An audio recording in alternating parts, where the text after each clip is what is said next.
Çaylardan Tuna'ya Kızılçin'le arası var. Düştük kara sevdaya, loy loy gönül güzel yarası var. Düştük kara sevdaya, loy loy gönül güzel yarası var.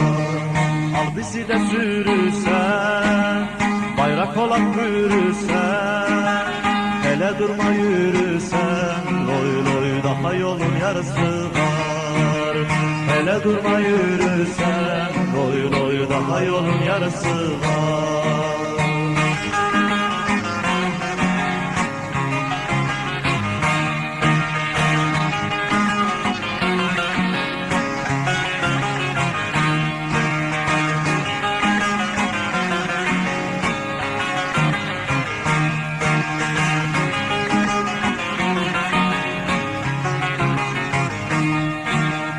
Ölüm bize ağır gelmez, kara topraklar gelmez, zindanları zor gelmez, loy loy gözlerinin karası var.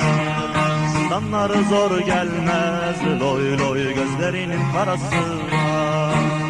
Başka nizam istemem, yurtta tasa istemem, yasamasa istemem, loy loy milletimin böresi var.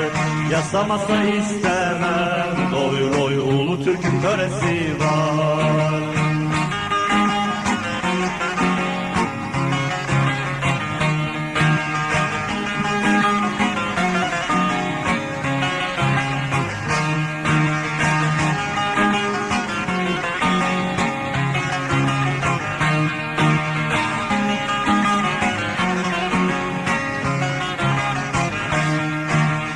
Bir ülkedir uzakta, yaralıdır tuzakta, uzağında kalsak da, loy loy gönlümüzde orası var.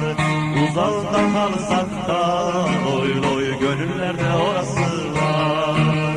Ele surat asacak, zalime kan kusacak, sanma böyle susacak, loy loy fındınası borası var. Sanma böyle susacak, loy loy fındınası borası var.